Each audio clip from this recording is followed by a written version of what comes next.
I'm already in receipt of the warrant of arrest issued against me by the 5th Division of the Sandigan Bayan. Nais ko lang pong bigyan din ang mga bagay na ito. I will remain firmly with the majority bloc under the leadership of Senate President Alan Peter Cayetano. Hindi ako matitinag sa anumang panggigipit, pananakot, political maneuvering para talikuran ang aking paninindigan. I will not yield to threats. I will not be intimidated. I will not be pressured into surrendering my independence of judgment. I am giving instructions to the Senate Secretary to put on hold my salary. Personal kong pasya ito upang ipakita sa sambayan ng Pilipino na wala akong intensyon makinabang sa pondo ng bayan habang nililinis ko ang aking pangalan. At higit sa lahat, hindi ako papasailalim ng kustodya ng Senado. I will not seek Senate custody.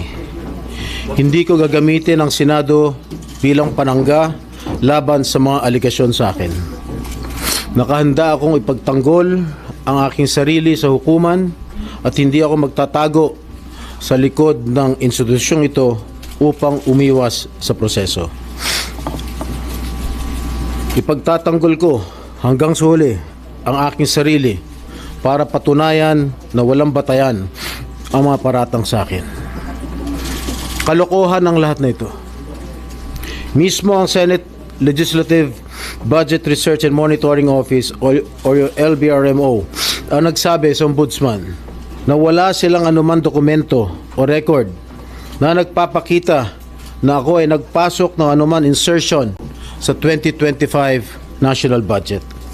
Ang mahalagang impormasyon nito ay kinilala pa mismo ni dating Senate Blue Ribbon Chairman Senator Panfilo Lacson bilang isang makabuluhang ebidensya na sumasalungat sa mga aligasyong binabato laban sa akin. So how can the Office of the Ombudsman file a plunder case against me when I am not even alleged to be part of or the mastermind of the supposed scheme? Wala po akong kinalaman dyan. Ngayon ko lang po isa sa publiko ito.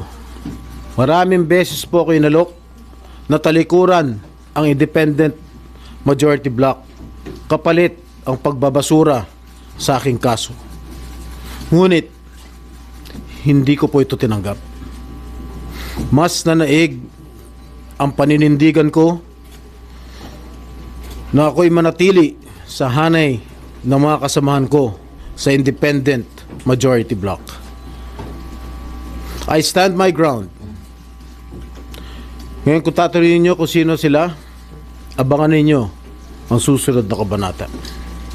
I stand my ground because what is at stake here goes far beyond my personal circumstances. What is at stake here is the independence of the Senate. This institution must never become vulnerable to external pressure.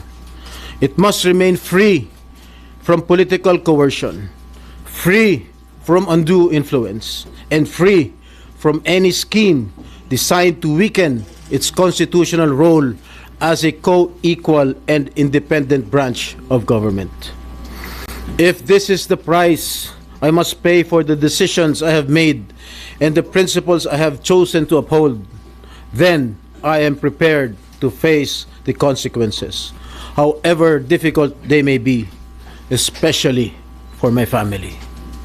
I will not be broken by accusations, nor will I yield to political pressure.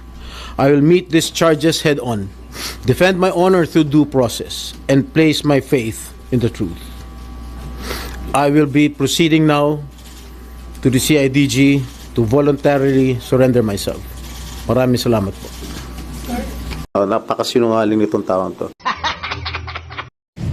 Usa nang sumuko itong si Senador Jinggoy Estrada, mga kababayan, kay John B. Cremulya. Sa wakas, may napakulong din si John B. Cremulya, mga kababayan. Ito pong si Senador Jinggoy Estrada ay bago sumuko dito kay John Vic Remulla, mga kababayan, ay nagpa-presscon pa dito sa Senado, mga kababayan, only in the Philippines. Ang sabi po niya, kusa siyang susuko. At ang sabi po niya, ipapahold niya raw ang sweldo niya, mga kababayan, para ipakita sa taong bayan na hindi niya inahangad ang pera o pondo ng taong bayan. Naniniwala ba kayo, mga kababayan? At sabi niya po, mga kababayan, sabi ni Jinggoy Estrada, ginigipit daw siya, inaalok na bumaligtad, pumanig sa minority upang hindi siya kasuhan, mga kababayan. Kalilipat lang po nila sa majority, mga kababayan. Ang feeling po nila ay sila ay ginigipit. Kung di po sana 3 beses ang kandidato, itong si Senator Jinggoy Estrada sa plunder, mga kababayan. Pangatlong beses na po niya ang makakasuhan ng plunder. Kung talaga pong malinis, hindi po siya makakasuhan ng 3 beses na ganoon, mga kababayan. Wala naman daw siyang insertion, pero ang mga taong nagsasabing binigyan siya, dinalan siya ng komisyon, mga kababayan, doon sa flood control project. Sabi nga ni Bryce Hernandez, tsaka ni Engineer Hernandez, mga kababayan, yung bata ni Joel Islord, binanggit po ang pangalan niya, si Jinggoy Estrada, mga kababayan. Kailan po kaya susunod itong si Joel Islord? Isa-isa na po sila, mga kababayan. Ang feeling po nila ay para silang bayani ngayon na ginigipit ng gobyerno upang ikulong. Ang maniniwala po rito yung mga DDS po, mga kababayan, na mga engot, mga kababayan. Ito ang tuwa yung mga DDS niyan, bayani po nila, si Jinggoy Estrada. Ngayon po, magkakasama sila ng kanyang best friend na si Senator Bong Revilla. Kita-kits, sabi nga. Habang nagsasalita itong si Senator Jinggoy Estrada, mga kababayan, nanonood itong mga kanyang kasamang mga bagong majority, mga kababayan, na may mga kaso rin na haharapin. Lalo na itong pinakamagulong senador, mga kababayan, na si Mark Cubeta. Kailan po kaya isusunod itong si Mark Cubeta nang di na magulo itong Senado? Nagkahati-hati po mga senador, mga kababayan, sa pamumuno nitong Pokemon, the SP Pokemon, Senate President ng Pokemon, itong si Cayetano. Sa halip na pag-isain ng Senado, ang mga senador, lalo pang lumalalim ang idwaan, mga kababayan. Hindi ito makakabuti sa ating bayan. Bababa ang institusyon ng Senado, magugulo ang bayan, mga kababayan. Ano po masasabi nyo dito sa press con ni Senator Jinggoy Estrada? Yung makukulong ka, gagawa ka ng press con. Okay, mga kababayan, comment down below kung meron po yung ibig ipabatid dito kay Senator Jinggoy Estrada. May banat pa siya, parang sinabi niyang hindi niya gagayahin si Senator Bato na magtatago. Mga kababayan,